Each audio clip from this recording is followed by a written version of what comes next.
Welcome back to YouTube channel Aniket में GK जिज्ञासु। चलिए दोस्तों, आपके एग्ज़ाम बिहार जीविका भर्ती एग्ज़ाम 2025 का तैयारी को बेहतरीन बनाने के लिए हम लेकर आ गए हैं मॉडल प्रैक्टिसेस 4 रहने वाले हैं। इससे पहले हम 1 से लेकर 3 तक करवा चुके हैं। जितने भी साथी नहीं देखें, जो चैनल पर नए आए वो जा करके देख सकते हैं। तो ये पार्ट 4 रहने वाले हैं। इसमें फुल लेंथ के साथ हम 70 MCQ प्रश्न देखेंगे जो आपके एग्ज़ाम में हूबहू पूछेंगे, इससे बाहर नहीं रहने वाले हैं। जी हाँ, ये प्रॉपर्ली आपके एग्ज़ाम से लेबर प्रश्न है, जो पिछले ईयर्स में पूछे गए सवाल है, वही सारे प्रश्न इस वीडियो में हम देखेंगे।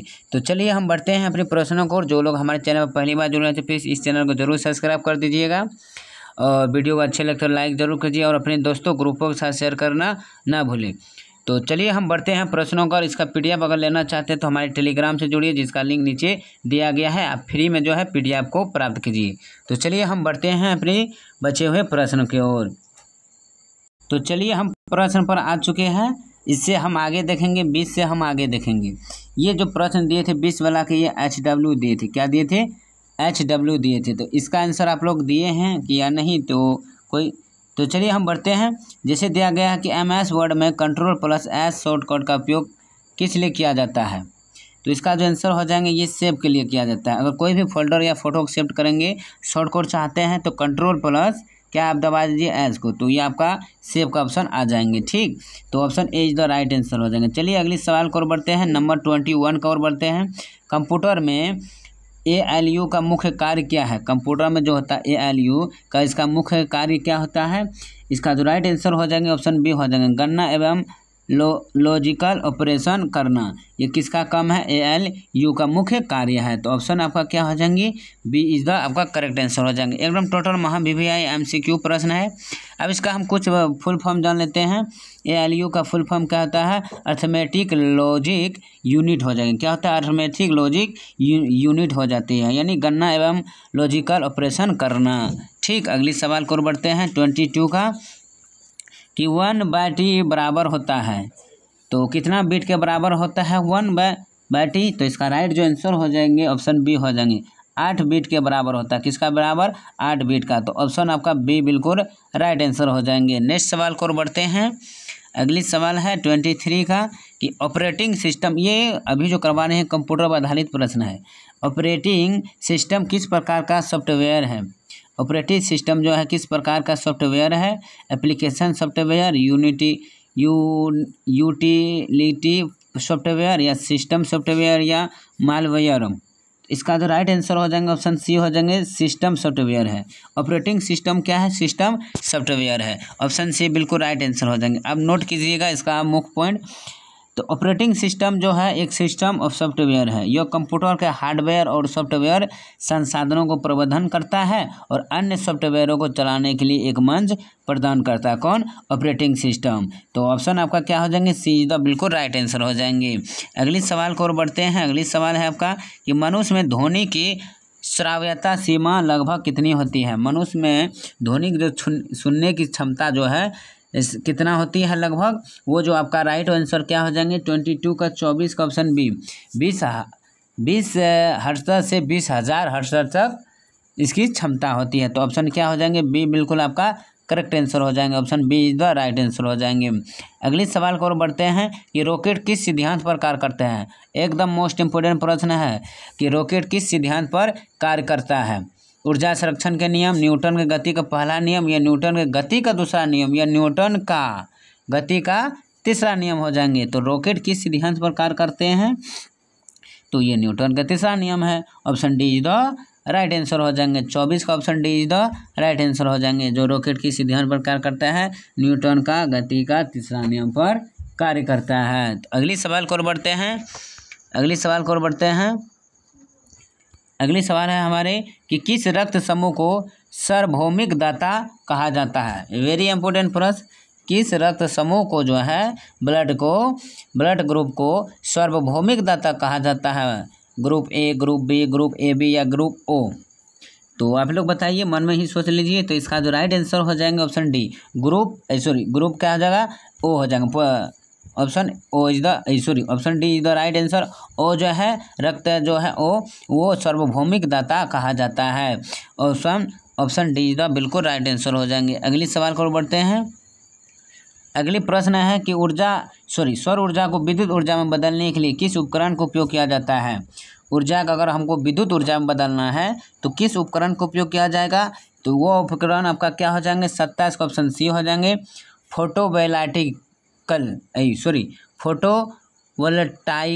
सेल। तो option see the right answer हो जाएंगे, फोटोवोल्टाइक सेल हो जाएंगे, सी द करेक्ट आंसर हो जाएंगे, जो सौर ऊर्जा को विद्युत ऊर्जा में बदलने का कार्य करते हैं। अगले प्रश्न को बढ़ते हैं कि पहला नोबेल पुरस्कार किस वर्ष प्रदान किया गया है। पहला नोबेल पुरस्कार जो है किस वर्ष प्रदान किया गया है, 1900, 1901, 1910, 1920। ऑप्शन हो जाएंगे बी 1901 में। कब, 1901 में। तो ये आप बता सकते हैं क्या कमेंट में कि पहला नोबेल पुरस्कार किसको दिया गया था, तो इसका आंसर आप कमेंट में ज़रूर छापिए। अगली प्रश्न को बढ़ते हैं। सीवी रमन को नोबेल पुरस्कार किस क्षेत्र में मिला था। सीवी रमन को नोबेल पुरस्कार किस क्षेत्र में मिला था, साहित्य, भौतिक, रसायन विज्ञान या सांख्यिकी क्षेत्र में। तो सीवी रमन हमारे एक क्या था, वैज्ञानिक था, तो किसके क्षेत्र में दिया गया था, तो आप जान सकते हैं तो भौतिकी के क्षेत्र में इसका दिया गया था, सीवी रमन को नोबेल पुरस्कार दिया गया था। तो ऑप्शन बी तो आपका करेक्ट आंसर हो जाएंगे, किसका क्षेत्र में, भौतिकी के क्षेत्र में। अगली प्रश्न को बढ़ते हैं। अगली प्रश्न है कि रमन मैग्सेसे पुरस्कार किस देश के स्मृति में प्रारंभ किया गया था। कौन, रमन मैग्सेसे पुरस्कार किस देश के स्मृति में प्रारंभ किया गया था, भारत, फिलीपींस, जापान या चीन। तो 30 का क्या हो जाएंगे, आपका राइट आंसर क्या हो जाएंगे दोस्तों, 30 का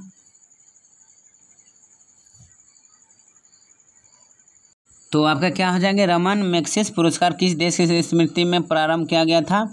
तो 30 का आपका करेक्ट आंसर हो क्या हो जाएंगे ऑप्शन बी, फिलीपींस के क्षेत्र में, देश में, किस देश में, फिलीपींस देश में। अगली प्रश्न है, तो नोट कीजिएगा कुछ महत्वपूर्ण बातें हैं कि रमन मैग्सेसे पुरस्कार फिलीपींस के पूर्व राष्ट्रपति रेमन मैग्सेसे की स्मृति में प्रारंभ किया गया था।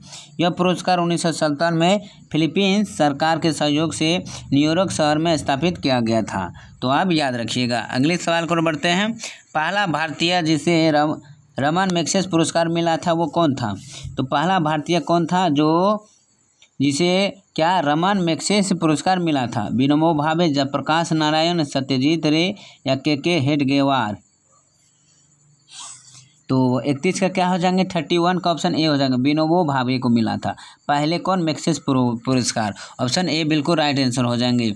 इसका नोट कीजिएगा, महत्वपूर्ण प्रश्न है, मुख्य बिंदु है कि पहले भारतीय जिसे रेमन मैग्सेसे पुरस्कार मिला था वो थे कौन, आचार्य विनोबा भावे। कब मिला था, 1998 में। कब मिला था, 1998 में सामुदायिक नेतृत्व में उनके काम के लिए यह पुरस्कार दिया गया था। तो ऑप्शन आपका क्या हो जाएंगे, तो ऑप्शन आपका क्या हो जाएगा, ए इज द राइट आंसर। कौन, विनोबा भावे। कब मिला था, 1998 में, याद रखिएगा। अगले सवाल को बढ़ते हैं। आपका स्क्रीन पर है कि मदर टेरेसा को नोबेल शांति पुरस्कार कब मिला। मदर टेरेसा को नोबेल शांति पुरस्कार कब मिला, 1975, 1979, 1985, 1990। तो 32 का आपका राइट आंसर क्या हो जाएंगे दोस्तों, ऑप्शन बी, 1979 को। कब मिला था, 1979 को। ऑप्शन बी बिल्कुल राइट आंसर हो जाएंगे। अगले सवाल को बढ़ते हैं कि रमन मैग्सेसे पुरस्कार मुख्यतः किन क्षेत्र में दिया जाता है। रमन मैग्सेसे पुरस्कार जो है वो किस क्षेत्र में दिया जाता है आपका। तो 33 का आपका राइट आंसर क्या हो जाएंगे, समाज सेवा और नेतृत्व पत्रिका में दिया जाता है। किसमें, समाज सेवा, नेतृत्व और पत्रकारिता में दिया जाता है। तो सबसे पहले रमन मैग्सेसे पुरस्कार किसे प्रदान किया गया था, तो वो विनोबा भावे को दिया गया था। कब दिया गया था, 1998 ईस्वी में दिया गया था, अब याद रखिएगा। अगली सवाल को बढ़ते हैं। अगर इसका पॉइंट जान लीजिए, मुख्य बिंदु कि रमन मैग्सेसे पुरस्कार मुख्यतः सरकारी सेवा, सार्वजनिक समाज, सामुदायिक नेतृत्व, पत्रकारिता, साहित्य और रचनात्मक संचार और शांति और अंतर्राष्ट्रीय समझ। यह पुरस्कार एशिया के व्यक्तियों और संगठनों को उसके उत्कृष्ट योगदान के लिए दिया जाता है। अगले सवाल को बढ़ते हैं दोस्तों। अगर वीडियो का क्वालिटी, अगर मेहनत, अगर प्रश्न अच्छे लग रहे हैं तो ज़रूर आप वीडियो को लाइक कीजिएगा, इसे वीडियो को, और अपने दोस्तों के साथ अधिक से अधिक शेयर कीजिए। और चैनल पर पहली बार जुड़े हैं तो प्लीज़ चैनल को ज़रूर सब्सक्राइब कीजिएगा आप। तो सब्सक्राइब करना ना भूलें। अगली प्रश्न है कि अब्दुल गफ्फार खान, जिसे हम फैटियर गांधी कहते हैं, इससे एक भी प्रश्न बनता है। एक प्रश्न बनता है कि फैटियर गांधी किसे कहते हैं, तो आप क्या बताइएगा? अब्दुल गफ्फार खान। तो अब्दुल गफ्फार खान को रमन मैग्सेसे पुरस्कार किस क्षेत्र में मिला था? तो आप क्या बताएंगे? 34 का आपका राइट आंसर हो जाएंगे बी, शांति और नेतृत्व के क्षेत्र में मिला था। अगली प्रश्न है कि drain of wealth theory, drain of wealth theory का प्रतिपादन किसने किया था? तो ये जो प्रतिपादन किया, ऑप्शन ए दादा भाई नौरोजी ने प्रतिपादन इसका किया था। नोट कीजिएगा कि दादा भाई नौरोजी जो है वो धन निष्कासन का सिद्धांत ड्रेन ऑफ वेल्थ थ्योरी का प्रतिपादन दादा भाई नौरोजी ने किया था। विकिपीडिया के अनुसार उन्होंने अपनी पुस्तक power and un British rule in India में इस सिद्धांत को क्या किया था? विस्तार से समझाया गया था। अगली प्रश्न है कि स्वदेशी आंदोलन औपचारिक रूप से कब प्रारंभ हुआ था? स्वदेशी आंदोलन आपका ऑप्शन बी हो जाएंगे, कब हुआ था? 1905 में। कब हुआ था? 1905 में। तो 1905 में आपका क्या हुआ था? बंगाल विभाजन हुआ था। स्वदेशी आंदोलन औपचारिक रूप से 7 अगस्त 1905 को कलकत्ता के टाउन हॉल में शुरू हुआ है। अगर हम जान लें कि विकिपीडिया के अनुसार यह आंदोलन बंगाल के विभाजन के विरुद्ध में शुरू किया गया था, जिसका स्वदेशी वस्तुओं को बढ़ावा देना और ब्रिटिश वस्तुओं को बहिष्कार करना था। इसीलिए ये आंदोलन आपका चलाया गया था। कौन आंदोलन? स्वदेशी आंदोलन, आप याद रखिएगा। अगली सवाल है कि कैबिनेट मिशन योजना नई दिल्ली डैश आई थी? कब आई थी कैबिनेट मिशन योजना? तो 37 का राइट आंसर हो जाएंगे सी, 24 मार्च 1946 को। कब आया था? 24 मार्च 1946 को। अगली प्रश्न को बढ़ते हैं कि भारतीय राष्ट्रीय कांग्रेस की पहली महिला अध्यक्ष कौन थी? भारतीय राष्ट्रीय कांग्रेस के पहला महिला अध्यक्ष वो एनी बेसेंट हो जाएंगे। क्या हो जाएंगे? सॉरी यहाँ एनी बेसेंट है, सरोजिनी नायडू, क्योंकि यहाँ भारतीय पूछा है। क्या पूछा है? भारतीय पूछा है, इसलिए सरोजिनी नायडू हो जाएंगे। अगर उसे पूछ लिया जाए कि राष्ट्रीय कांग्रेस की पहली महिला, भारतीय राष्ट्रीय कांग्रेस की पहली महिला अध्यक्ष कौन थी, तब आपका क्या हो जाएगा? Annie Besant. ये पूछा है भारतीय महिला, तो भारतीय महिला यानी सरोजिनी नायडू को कहा जाता है। ठीक, नोट कीजिएगा कि 1947 भारतीय राष्ट्रीय कांग्रेस के अधिवेशन कलकत्ता में आयोजित किया गया, जिसकी अध्यक्षता भारतीय राष्ट्रीय कांग्रेस की पहली महिला अध्यक्ष कौन थे? एनी बेसेंट ने की थी। अगली सवाल को बढ़ते हैं 39 का 39 का, किस एक्ट को काला कानून कहा जाता है? किस एक्ट को काला कानून कहा जाता है? तो आपका रोलेट एक्ट को क्या, कौन सा कानून? काला कानून कहा जाता है। कब पारित हुआ? 1919 में। आप ये भी याद रखिएगा। अगली सवाल को बढ़ते हैं कि होम रूल आंदोलन भारत में किसके नेतृत्व में चलाया गया था? होम रूल आंदोलन भारत में किसके नेतृत्व में चला गया था? एनी बेसेंट, बाल गंगाधर तिलक, दादा भाई नौरोजी, गोखले या सुभाष चंद्र बोस या भगत सिंह या रविन्द्रनाथ टैगोर? तो किसके नेतृत्व में होम रूल आंदोलन चलाया गया था? ये प्रश्न आपको हम HW के तौर पर देते हैं। इसका आंसर आप कमेंट में ज़रूर छापिएगा, ज़रूर ये कोई आंसर को कमेंट में छापिएगा। हर एक पार्ट में हम 20-20 का प्रश्न लेते हैं, तो ये भी पार्ट में आपका 4 में 20 प्रश्न लिए हैं, तो आपका क्या होगा? 20 चौका 80। इसमें मोस्ट इंपॉर्टेंट प्रश्न करेंगे। टोटल हम 18 सेट करवाएंगे। प्रैक्टिस सेट जो है, मॉडल प्रैक्टिस सेट 18 सेट है, उसके बाद हम प्रीवियस ईयर्स को देखेंगे। ठीक ना? तो इसका आंसर आप लोग कमेंट में बताइए। अगर उम्मीद है कि आपको ये सारे प्रश्न से समझ में आ गए होंगे, तो वीडियो को लाइक करना ना भूलें और अपने दोस्तों को ज़रूर से ज़रूर शेयर कीजिएगा, उसे भी अधिक जोड़िए इस चैनल पर। वीडियो अच्छे लगे तो लाइक करना ना भूलें, सब्सक्राइब जरूर कीजिए और अपने दोस्तों को शेयर करना ना भूलें। तो इसका PDF हम अपने टेलीग्राम पर देंगे, जिसका लिंक नीचे दिया गया है। तो आज के लिए इतना ही। जय Hind, all the best, thank you.